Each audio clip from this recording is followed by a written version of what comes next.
Hello दोस्तों, good morning. आज हम पढ़ने वाले हैं 1.5 एक्सरसाइज। कल तक हमने 1.4 एक्सरसाइज है वो सेट समुच्चय प्रश्नावली की क्लियर की थी। आज हम करेंगे 1.5। इसका पहला क्वेश्चन है, मान लीजिए कि यू यूनिवर्सल सेट 1 2 3 4 5 6 7 8 9 और ए है 1 2 3 4 और बी है 2 4 6 8 और सी है 3 4 5 6। तो निम्नलिखित ज्ञात कीजिए। तो ए डैश यानी कि ए नहीं हमें ज्ञात करना है। तो ए नहीं क्या होगा, ए 1 2 3 4 है तो ए नहीं, बाकी बच्चे अवयव होंगे यानी कि 5 6 7 8 9 होंगे। और बी डैश बी है 2 4 6 8 तो बी नहीं क्या होगा, 1 है 3 है फिर 4 तो आ गया, 5 होगा, 7 होगा और 9 होगा। ये हो गया। ए यूनियन सी, ए और सी के दोनों को जोड़कर 1 2 3 4 और 5 6 के जोड़कर बाकी बचे हुए नहीं यानी कि 7 8 9। और A union B dash, A union B दोनों को जोड़कर फिर जो नहीं है 5 7 9 नहीं है इसके अंदर।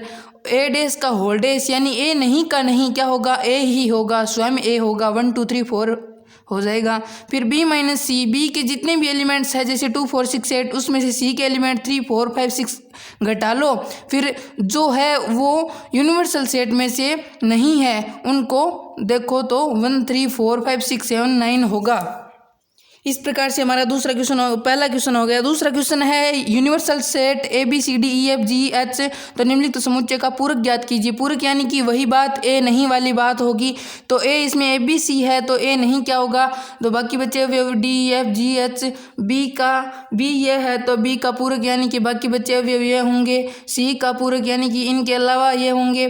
डी का पूरक ये होगा। फिर तीसरा क्वेश्चन है, प्राकृत संख्याओं के समुच्चय को सार्वत्रिक समुच्चय मानते हुए निम्नलिखित समुच्चयों के पूरक लिखिए। तो पूरक हम जानते हैं कि प्राकृत संख्या है तो प्राकृत संख्या के पूरक सम प्राकृत संख्या है तो इसके पूरक विषम प्राकृत संख्या होगी।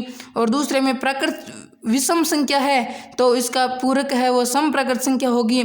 और धन का गुणज है तो इसका यानी कि जो हम पूरक लेंगे वो 3 का गुणज नहीं होगा। एक अभाज्य संख्या है तो इसका पूरक एक भाज्य संख्या है अथवा एक भी मान सकते हैं। फिर 3 और 5 से विभाजित होने वाली एक संख्या है तो इसका पूरक होगा 3 और 5 से विभाजित होने वाली संख्या नहीं है या 3 से भाज्य नहीं है या 5 से भाज्य नहीं है।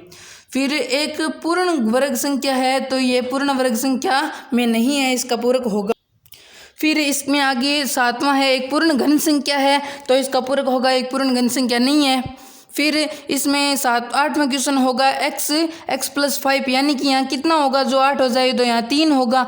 तो इसमें 3 दे रखा है कि 3 है तो इसका पूरक है 3 नहीं।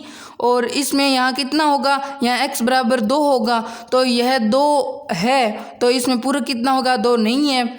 x such that x belongs to n, natural number में बिलोंग करता है और 2 के बराबर नहीं है। फिर 7 के बराबर या 7 से बड़ा है, इसका मतलब 7 से छोटा है, इसका पूरक होगा। पूरक यानी कि जो प्राकृत संख्या में नहीं हो, जो प्राकृत संख्या में हो लेकिन जिसमें ये बात दी हुई है इसकी विपरीत बात हो। तो 2x + 1 है वो 10 से बड़ा है तो इसमें x का मान है वो 9/2 से छोटा होगा, इसमें 9/2 से बड़ा है तो इसको उल्टा कर देंगे। फिर चौथा क्वेश्चन है, यदि यूनिवर्सल सेट 1 2 3 4 से लेकर 9 तक है और a 2 4 6 8 है और b है 2 3 5 7 है तो सत्यापित कीजिए। a union b whole dash है वो a इंटरसेक्शन ए डैश का whole A dash intersection B dash. तो इसमें ए यूनियन बी का डैश हम ज्ञात करेंगे। तो पहले ए यूनियन बी कितना हो जाएगा, ये हो जाएगा इसका डैश और इन दोनों में ए डैश इंटरसेक्शन बी डैश। तो ए डैश ये है और बी डैश ये है, इन दोनों का इंटरसेक्शन 19 होगा और इसका होल डैश क्या हो जाएगा 19। तो LHS = RHS, हंस फ्रूट इति सिद्धम हो जाएगा। फिर इसी प्रकार से यह हो गया कि ए इंटरसेक्शन बी का होल डैश है वो 2 की डैश होगा और इसमें इसका दोनों का यूनियन होगा और यूनियन होगा तो ये अवयव सहम आ जाएंगे, LHS = RHS। फिर 5वां क्वेश्चन है, निम्नलिखित में से प्रत्येक के लिए उपयुक्त वेन आरेख खींचिए। तो हमारे 5वें क्वेश्चन में निम्नलिखित में से प्रत्येक के लिए उपयुक्त वेन आरेख हमने आपको पहले भी बताया था। तो दोस्तों हमने बेसिक में क्लियर कर ही लिया है कि ए यूनियन बी का होल डैश होगा, उसमें ए यूनियन बी हो जाएगा और उसका होल डैश यानी कि ये नहीं तो ये भाग नहीं है उसको काला कर दो।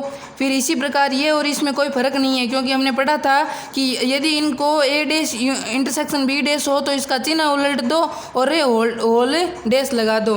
तो ये भी इसी प्रकार से ये दोनों एक बराबर होंगे, इसी कारण इनका वेना रेख समान है। ये दोनों एक बराबर होंगे क्योंकि ए डैश यूनियन बी डैश का चिन्ह पलट दो और होल डैश लगा दो, तो ये दोनों भी बराबर है। और इसमें क्या है, ए इंटरसेक्शन बी का होल डैश, यानी कि इन दोनों में इंटरसेक्शन इतना भाग और इसका होल डैश, यानी कि ये सब इतना नहीं है और बाहर वाला पूरा होगा, इसलिए बाहर वाले को काला कर दिया। इसी प्रकार ही इस चौथे में भी ये दोनों बराबर होंगे। फिर अपने पास छठा क्वेश्चन है, मान लीजिए कि किसी समतल में स्थित सभी त्रिभुजों का समुच्चय सार्वत्रिक समुच्चय यू है, यूनिवर्सल सेट है। यदि ए उन सभी त्रिभुजों का समुच्चय है जिनमें कम से कम एक कोण 60 डिग्री से भिन्न है, तो ए डैश क्या होगा, यानी कि जो ए है वो क्या है कि 60 डिग्री से भिन्न है, तो ए डैश क्या होगा, भिन्न नहीं है। और 60 डिग्री से जो भिन्न नहीं है यानी कि सभी 60 डिग्री के कोण है, यानी कि सभी 60 डिग्री के ए डैश सभी समबाहु त्रिभुजों का समुच्चय होगा। सभी 60 डिग्री के होंगे तो समबाहु त्रिभुज होगा। फिर सातवां क्वेश्चन है, निम्नलिखित कथनों को सत्य बनाने के लिए रिक्त स्थानों को भरिए। ए यूनियन ए डैश क्या होगा, हमें सीधा सा पता है, पूरा यूनिवर्सल सेट हो जाएगा। फाई डैश इंटरसेक्शन ए क्या होगा, तो ए का ए हो जाएगा। फाई डैश हम जानते हैं यूनिवर्सल सेट होता है, और यूनिवर्सल सेट और ए में दोनों में इंटरसेक्शन क्या होगा, ए होगा। फिर ए इंटरसेक्शन ए डैश, इन दोनों में कोई भी चीज़ कॉमन नहीं होगी, इसके कारण फाई है। और यूनिवर्सल सेट यू डैश यानी कि फाई और ए के दोनों में इंटरसेक्शन में क्या होगा, यानी कि उभयनिष्ठ क्या होगा, फाई होगा। इस प्रकार से हमने 1.5 को आज कंप्लीट कर लिया गया है। थैंक यू, धन्यवाद फॉर वॉचिंग। आपके लिए आपको बहुत बहुत धन्यवाद। सब्सक्राइब करें हमारे चैनल को और लाइक करें, कमेंट करें, कोई भी त्रुटि हो तो उसके कमेंट में लिखें।